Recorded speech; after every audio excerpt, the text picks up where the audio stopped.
हम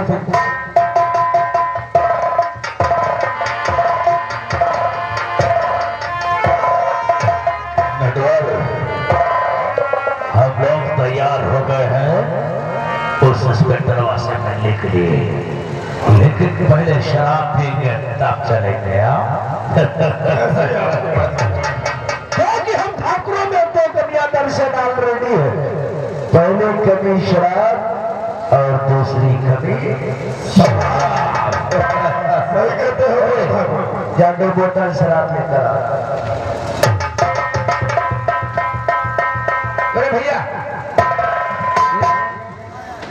क्या इनका शराब चाहिए और शराब चाहिए। ऐसा करो तुम चले जाओ शराब ले आओ। नंबर 1 बोतल वाली पहले मतलब जाओ नंबर 1 बोतल ले आ जाए, जनता पूरी पूरी हो जाए तो हम चले जाए कोठा पर। कोठे पर मुन्नी बाई के शराब ले आवे, इनका जूस पिया हुआ।